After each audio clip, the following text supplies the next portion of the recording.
I am really excited, and it's a rare privilege for me to share a bit of my story, how we started and how we got here. I consider it an extreme important factor because I know that as an organization, you are doing a lot to inspire people out there. And I believe that because at some point, people who have listened to me have had the opportunity and privilege of being motivated by the grace of God. And I also consider myself lucky because most times when I am losing the confidence, when I am losing the vision, when I am losing the focus, I return back to my own story and listen to my story. It motivates me. It gives me the vision to thrive again. It gives me the courage to keep walking. And it is my hope and expectation that by the end of this activity, we would have been able to also inspire one, two, three, or several persons out there.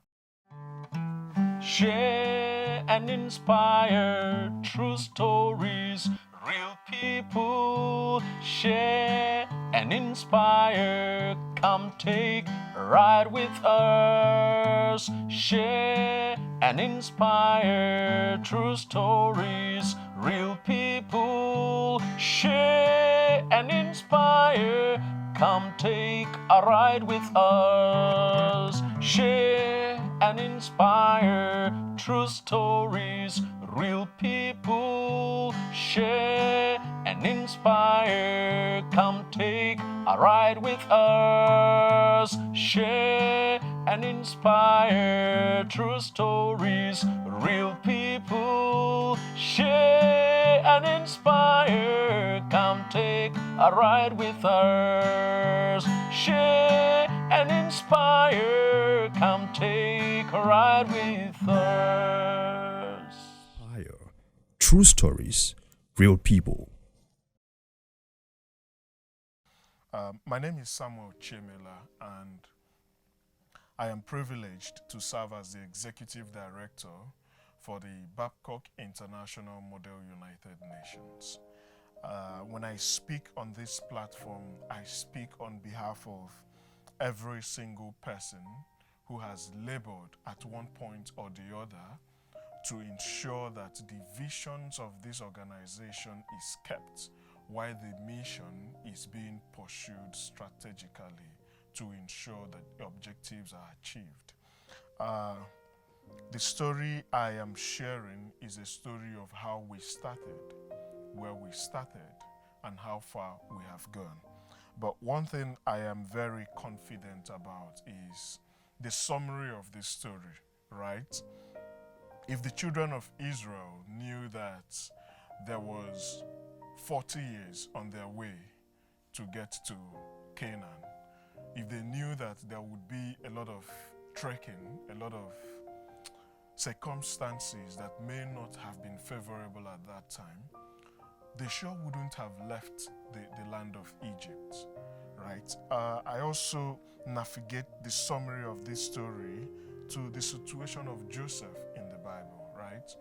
If Joseph, when he had a dream of his brothers bowing down to him, if Joseph knew that there will be situations and circumstances when he will get to prison, if he knew that there will be situations and circumstances when he will be kidnapped, I am confident that Joseph would have aborted that dream because it would have been more terrifying, right? But my belief is that for everything we have faced in the course of this organization, the Babcock International Model United Nations, God removed these prevailing circumstances from our vision so we don't get discouraged, right? So we don't get traumatized. And the other reason why he removed it is to craft our faith and keep it on him. So I saw us over the years trusting God with the fullness of our hearts, believing in God, hoping on God, and trusting that one way or the other, he will come true. And the truth is that up until now, God has strategically, mysteriously come true for each and every one of us in the organization. So I'll throw the story backwards, how it all started. And I joined Babcock in 2011 from the History and International Relations Department. By way of structure of the department, we are a storytelling department, a department that deals with the past to ensure that events and occurrences do not happen again in the future. So one of our basic and fundamental necessary steps in the department was to travel. Every year there was an international travel. And so in my 100 level, I remember we went to the Gambia, but when I told my father, he could not afford the cost of traveling to Gambia then. So I couldn't participate. In my 200 level, I was desirous of attending, but I think this journey in 200 level was to South Africa, but I could not attend the one of South Africa in 200 level. I think in 300 level, they were in Egypt. I also couldn't make it because of the cost of it. Now in 400 level, we had a trip to Italy in Rome, right? But because of the cost of it then, I think it was 1.2 million to mobilize each and every person to be in that trip. But I could not afford the cost of this travel, and so my father was not even motivated to send me to the trip. But somehow along the line, towards the end of the semester, there was this opportunity to attend an international conference. And when I sat down and evaluated the importance of this conference to, first of all, my field, given that my field dealt more with international relations, I saw it as a compelling activity I must participate in. And so I sat down with my dad, and I didn't just propose to travel with him. I gave him reasons why it was necessary that I join this trip.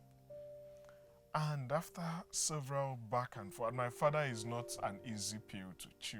Before you can, get to my dad, you have to organize yourself, organize your thoughts very well. And an average African dad, he made me that approach, that presentation. I can't still forget how much I packaged myself to do this presentation to my dad. And it was fantastic because at the end of the day, he made a statement and he said, even if I have to sell the last clothes I am wearing for you to be on this trip, I personally will do that. So I planted that last sentence in my heart. And so it was more like a motivation for me to be on that trip, that my father could go as far as saying this. Literally, he wasn't going to sell his last clothing, but it was the mindset. It was that father's sacrifice I saw. It spoke to me as a son and a father relationship. When speaking to me, it told me that there is an expectation. This trip is not just a regular trip. You are owing him a debt of gratitude that you cannot pay with money, but you are representing him in that trip. A night before we left, he sent me a message and he said, remember whose son you are. Some of these things that African parents know how to guilt trip you and punch it in at one point or the other.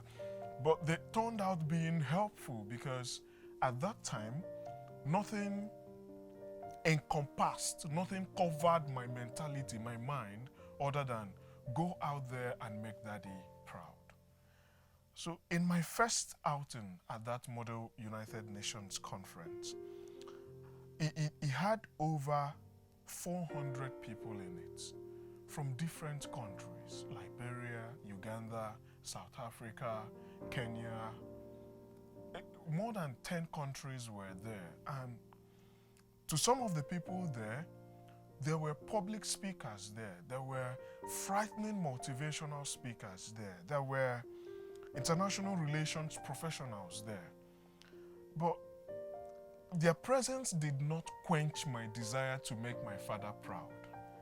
Their presence did not humiliate me into submission, into being quiet, into this, sober participation. What motivated me more was the voice of my father I kept hearing every morning I wake up in that conference. So I was determined that I was going to make this man proud. It increased my desire to participate in every aspect of the event. And something happened at the end of the day. So because of the level of my participation, it was more of confrontational diplomacy. So when you apply a confrontational diplomacy in a public event, it keeps people away from you. So in confrontational diplomacy, we look people, we know we have the confidence, so we frighten people with our confidence. It's not like we have all it takes to do that action there, but we frighten people with our confidence. And for a person who is not confident, who is not very grounded in what they are doing, when you come with that fright, they quickly submerge and get in. These are the things we learned in the field of studying history and international relations. So, application of everything I learned as an undergraduate in the Department of International Relations and History aided me the ability, coupled with my father's voice every morning and night. At the end of the conference, I emerged as the overall best delegate in that conference. That was a humbling moment for me, that a conference where there were more than 6-7 returning participants, there were confident people, there were vocal people, there were intimidating people. I somehow came back with the award of the overall best delegate in that conference. Now, when I picked that award, the vision changed for me. I started thinking, how can I impact my generation with this award? How can I be a source of motivation to my generation with this material? I came back and I presented the material, the award, to the university, and they embraced it. Now, at that point, you can say that the industrious mentality in me became awake. And then I began to think, how can we replicate this event to people here in Nigeria? That's one. Two, I began to think that what would have stopped me from participating in this conference, like it stopped me many years ago, was the cost of, reaching, the cost of participating in these international events. Meaning, I was not the only person being limited from participating in this sort of conference. So it was at that time I began to even have the motivation to begin to look, how do we make this more accessible to many more people? One of the things that sank into my heart then was to remain focused.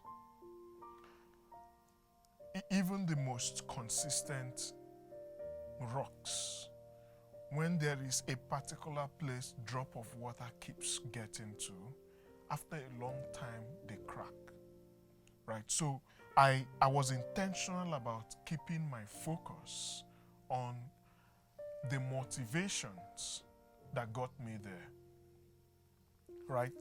As you can see in this interview now, I am in focus. Now, if we put, the background is blurred. If we put the background in front of this cover, I become blurred and the background becomes the focus. So that's what happens if you put anything in focus, that would become your focus, right?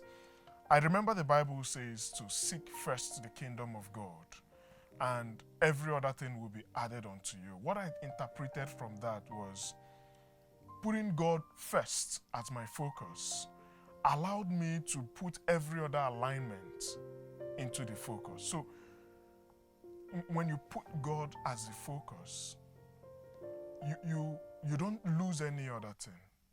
But when you keep every other thing as the focus, you lose God in the process of pursuing that. So these things motivated me that at the foundation of all of my quests, to expose many more people into this, God became my focus. And that is why in the line of the journey, in the line of the activities, many of the events and circumstances I passed through, if I had removed God at any point from the focus, I would have lost a lot of it. But because God was my focus, it gave me the encouragement to continue. I'll tell you why I made this analysis. At some point, when I started the wide consultation, of course, for any thriving organization, at the foundation of it is numerous consultations. When I began consulting people, the response I was getting, if I had not gone on my knees first to consult God, it would have shattered the entire dream.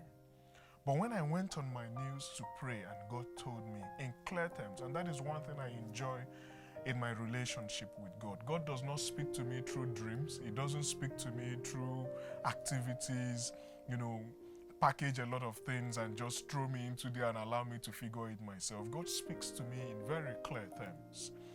So when God told me to move, I already took that conviction, I took that testimony from God, and I went into the field. When I started these consultations, 90% of the people I consulted with told me pomp and plain, hey Sam, you can't do this. This project is way bigger than you. For everybody I spoke to, I shared with passion. I shared with the motivation in my heart. This is how I want this done. This is where I want to get it to. This is where we want to start from. They just look at me and say, Sam, forget about it. You can't do this. It's bigger than you. You are talking about an international conference. You are talking about a gathering of young people. You are talking about replicating what you saw in another country. What do I have? And when I thought of these things, I was almost getting discouraged. There was a particular person I spoke to, and he said, let me be very frank with you. He analyzed because he was part of the organizers of the conference I attended. He analyzed the events and he told me, forget it, you can't do it. Now, at that point, because I saw that person as an authority figure in my life, when I listened to him, for a minute, I thought of being discouraged. I thought of ending the whole passion. So, as a result, what should have started, say, in February of 2016, because of the discouragement that came from my consultation, it almost lingered to December of 2016. So in that wide space, I was just contemplating, do I move on? God has said, move. Is that enough for me to move on? Is that even... And that is why, when I'm sharing this story with people, I try to let them know that one of the key things you need to do is understand how God speaks to you. When you do, ask God to speak to you. When He does, hold on to God's word. And nothing on earth, no matter how devastating it is, nothing can stop you. So it was the understanding of God's voice, holding on to it, that allowed me to move frankly into the vision of establishing today what has come to be the Africa's most thriving model United Nations in the whole of Africa. So after the wide consultations, I came back to God and I said, God, please, how do I proceed? True, you have asked me to move on. True, you have asked me to engage. But every voice around me is saying, stop. Every voice around me is saying, you can't do it. And I'm not trying to be a motivational speaker. I am telling you from my life experience, events, circumstances. I'll give you an explanation of one of the events.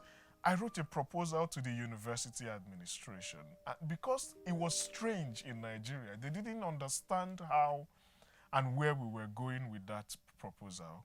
It didn't fly, right? So that was one event telling me, forget it, you can't do this. Voices were speaking, forget it, don't bother yourself. Don't bother yourself, you can't do it. But I held on to God's word that told me to go. As time went on, I went back to God and I asked, how do I continue with this? I am becoming confused. I didn't hear a response from God. But then I spoke to one of the chairpersons in the conference. Again, in my mind, I just told myself, you see, after listening to this person, and I don't hear from God, I don't hear from any other person, this is where I will put a stop to it. Now, when I spoke to that lady, her name is Rita Opara. Rita was the first voice I heard that told me, Sam, you can do this. Sam, I am right behind you. Sam, I am walking with you every step of this journey. I believe you can do it. I believe you can handle it. And maybe she doesn't even know, but that her voice was a lone voice in the wilderness of negative voices. I'm not even sure she can remember she had that conversation with me, but somehow God spoke to me using her voice. And I told you that God does not make mistakes when he's speaking to me. After praying and I didn't hear from him, her voice was the next only positive voice I heard in the midst of that wilderness. So her voice came as an encouragement and I started. Now, I don't know how I can explain this starting to you. It was a start of from nothing to something, right? It was a start of there was no possibility of engaging. But that startup gave me the confidence. It gave me the ability. It gave me something to hold on to and move forward. Now, we made the proposal to the university one more time.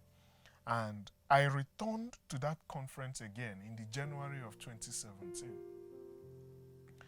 And at the end of the conference, as soon as I landed in Nigeria, the first call I received was from the then Deputy Vice Chancellor, Professor Ihani Chukwuokoro, who told me, Sam, I have followed you up on social media and I am interested in that proposal you sent. Come with your team on the 7th of February. Let us discuss on a way we can move forward. Now that was the unleashing point. That was the point where everything began to make sense. That was the point where I started seeing the possibility of achieving that. Now, I quickly looked out for positive people. Again, one of the things I have learned in leadership is it is good to have critics around you, people who see things from way different angle. But don't crowd the foundation of your journey with only critics. It is good to also put people who would give you positive voices at the point when you are starting. That was one thing I did. I had strong critics, but I didn't let the number overshadow the voice of positive commentators in the organization. So, a person like Odukoya Adetoro was a strong, positive critic. He looks at things objectively. And then I have Anario Agbaje Ifeoluwa there, who will always see the beauty of the story. So a combination of these two people, it was a propelling device. Then I had an Olumide Folaju who was at the background telling me, whatever you discuss up there, bring it down, we will implement it, right? So I started the chain of this organization with this, I think 5-6 individuals. Dapo Ayodele Tolulope, Adibeimbe Olayinka, Kako Johnson Mavala. These were the people who really started these plans with me. And it wasn't even as though immediately we started, all the challenges disappeared. Now I began to realize that the focus was necessary. I can achieve everything with the focus. The focus was more on God. Now, using the resources available to achieve it. Now, I am trying to talk about one of the prevailing disturbing events I had. In the process of organizing this event, somebody walked up to me. Now, I'm not saying a demon walked up to me, no. I'm not saying I had an attack in the middle of the night, no. A human being in flesh and blood walked up to me and looked at me in the eyes and said, Chiemela, I will pull my weight on BIMUN and BIMUN will scatter right under your eyes. I heard that. I saw a human being tell me that, and oh my God, that thing almost quenched me. It almost cracked me from the consistency we were maintaining, right? But I didn't let that disturb me. I didn't let that crack out the motivation I had. But it served as a motivation to even continue. I was not doing it to prove him wrong. I was intentional about taking the center stage of my motivation and bringing the courage, bringing the direction I received from the beginning, making God the subject of my motivation, putting God first as the first person in my life. I knew that I couldn't lose when I held onto God. But if I hold on to the discouragements around me, I would lose fatally, right? And there's this thing I was sharing with a friend who said something very recently to me. He said, the reason why many organizations crumble is that they start without involving God. Now, when they hit obstacles, they return back to involve God at the moment when they have hit the obstacle. So I told myself at the beginning of this preparation that the foundation of this is on God. I am moving with God, and until God says move, I am not taking any step further. I couldn't take any step further because I didn't know where I was going. So where am I taking a step further in? So it took that knowledge of the power of God, faith in God's direction, for me to maintain a consistent walk in what we have today come to enjoy as the most thriving model United Nations in the whole of Africa. Now, moving forward, a lot of challenges came. A lot of them came. If I start describing every challenge we have faced in the wake of this journey, we might have to stay here for the next 3, 4, 5 days. But one important thing I drew out from every of those challenges was it was important to make God the focus of the journey. We made mistakes. We learned from the mistake. I listened to a quote recently that says, together we must fall and united we must rise. As a team, managing a cross-section of intelligent, diplomatic, very profound speakers, you don't need intelligence to manage an intelligent person. You need God to manage them. And it was the presence of God that helped me through the circumstances, the challenges we faced in organizing the first ever Model United Nations. Now, I want to talk about the place of God. If you listen to this story, I have laid so much emphasis on the place of God. One of the things God did as an intervening action was that He brought men and women who, while others were swearing to pull their weight on the organization and it will scatter, these people swore that whatever it took, they will not be alive to watch the organization crumble. A person like Pastor Dr. Audu took this organization as his own child. He took it as his own initiation. And he said, as long as I am here, everything you need to make this organization work will work out. Let me give you one of the scenarios with Dr. Audu. The conference was supposed to be in July, and as at May, we only had one person or two persons who had registered for the conference. Disappointed, fed up, tired, we went to Dr. Audu and he asked us, how many people have registered for the conference? Sluggishly, unwillingly, we just told him 2.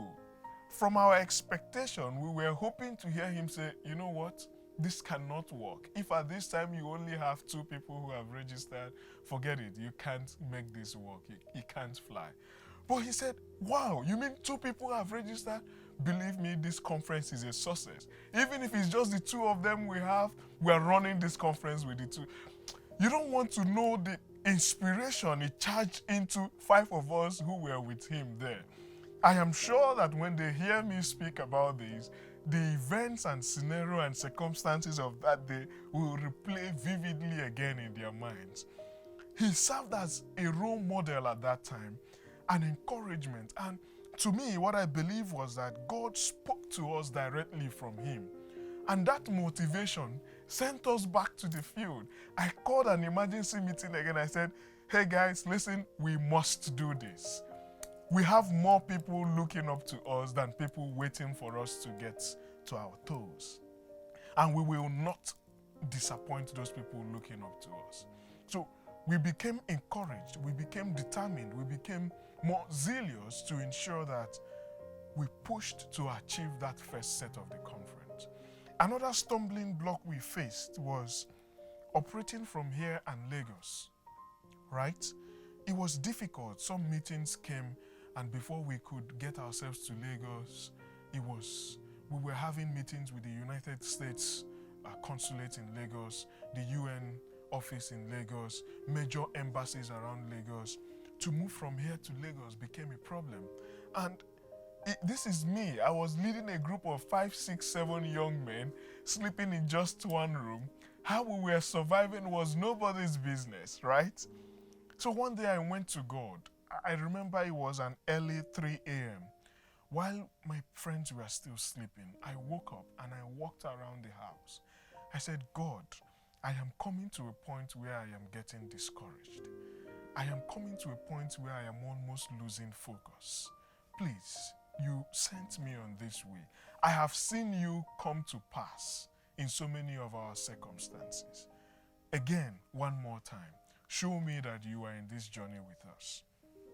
From nowhere, the father of one of our organizers, Folaju Olumide, Pastor Folaju, called us, told us, I have an apartment in Lagos for you people.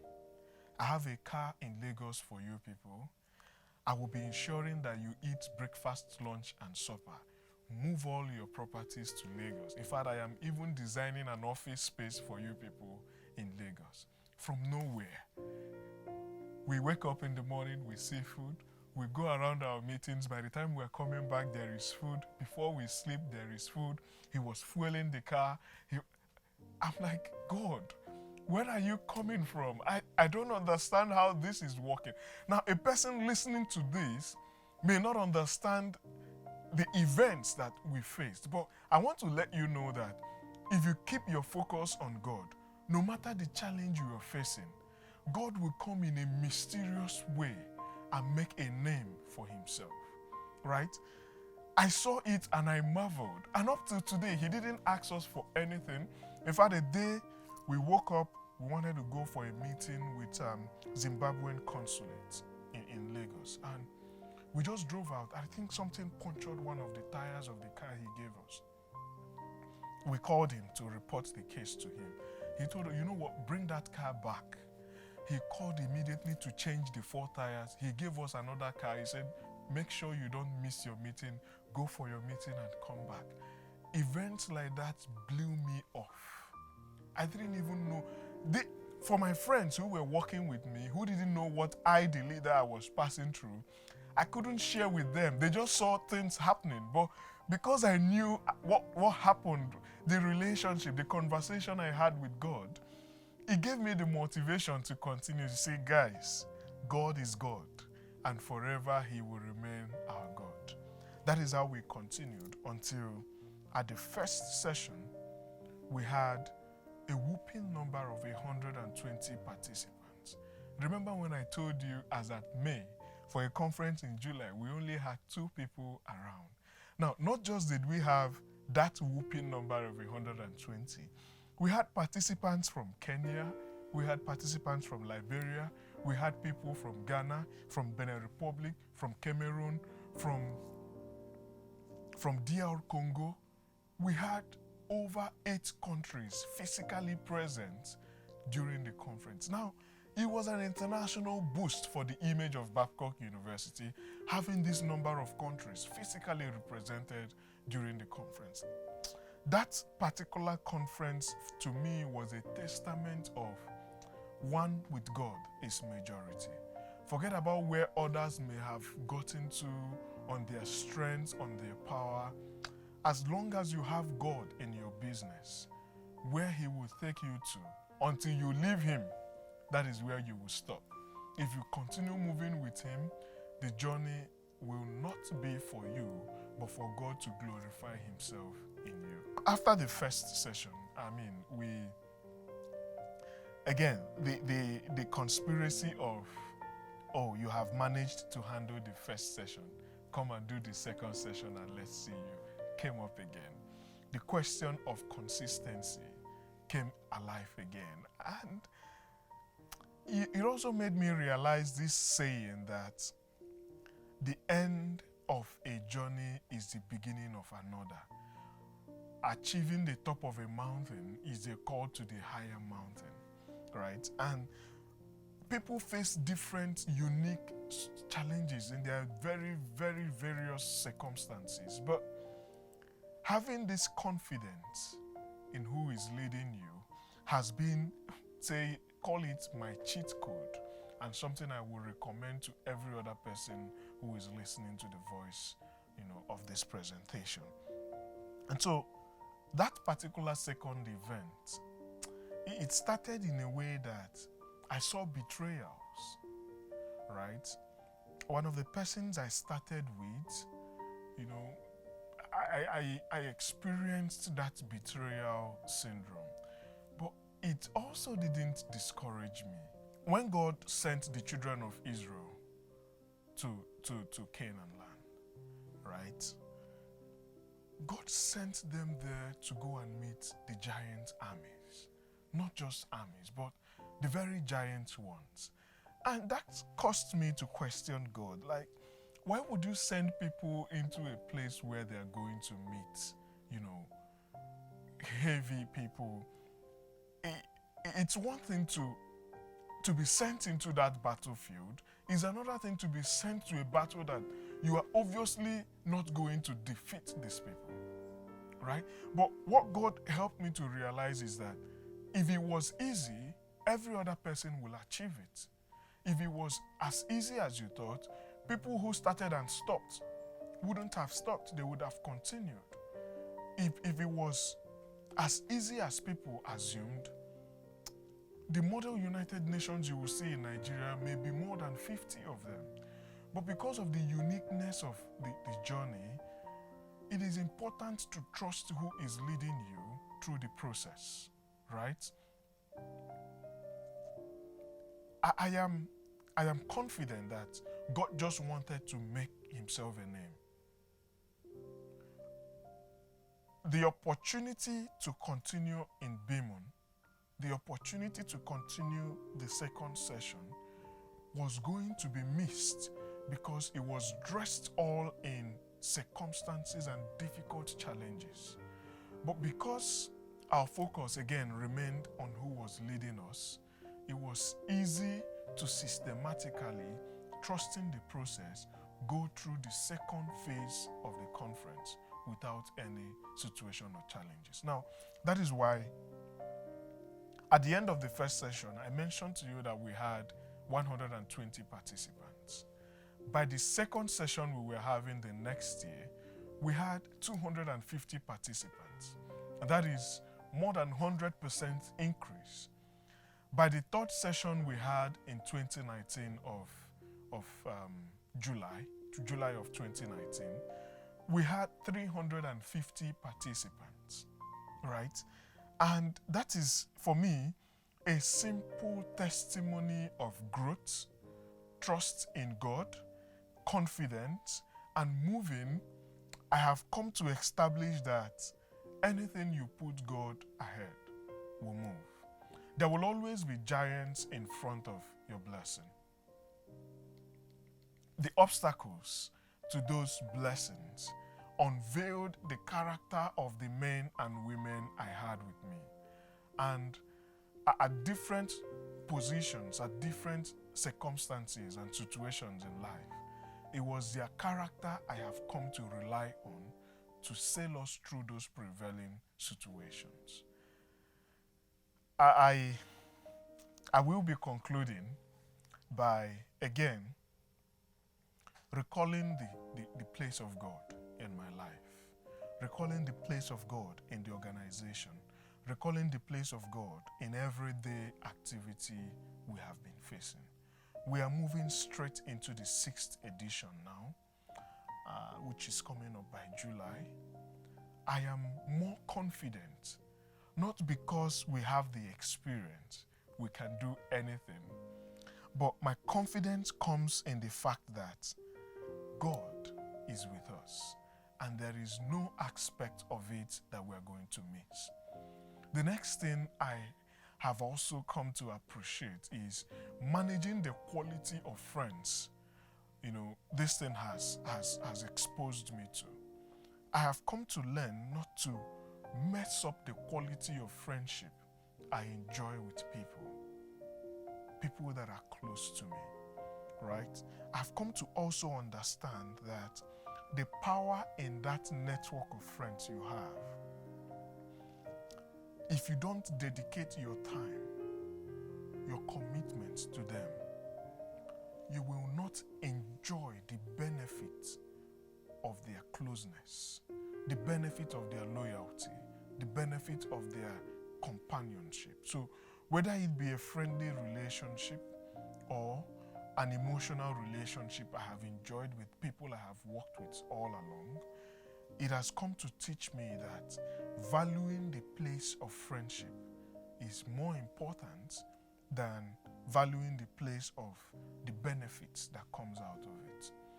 There is a significant person in my career who has motivated me, advised me, and he has played this mentorship role in my life, and that is Dr. Dangana.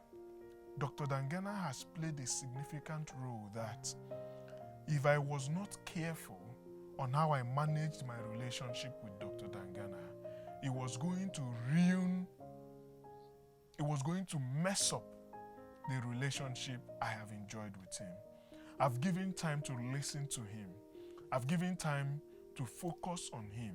And believe me, hands over my heart, where it has taken me to, listening to him, where it has taken me to, is a profound testimony of maturity, not judgmentalism.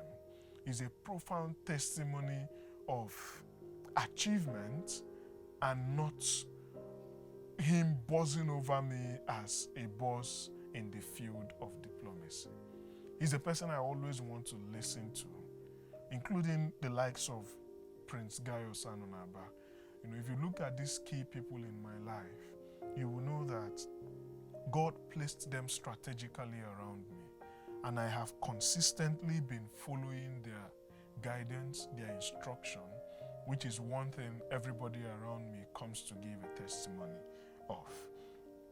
I have also come to realize that managing my network of friends and leading the organization of the Babcock International Model United Nations, with all the obstacles I have faced, my conclusion is that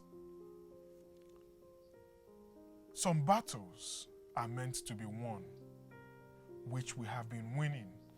Some are meant to be lost, which we have lost. Every day is a different day and a different opportunity.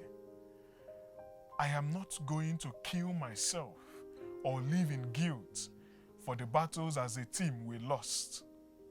I am not going to glory over the ones we have won, but I am facing every other day with the optimism that it is going to be a winning day, it is going to be a jubilation day, and it's going to be a day I will never forget. So I come in with never giving up on my dream. I vow whether not to having money, whether not having help, whether not having the background for it, whether not having the strength for it, but my motivation is never to give up on my dream. And I am telling everybody watching this that don't ever give up on your dream. It may take you twice as more time as it is required.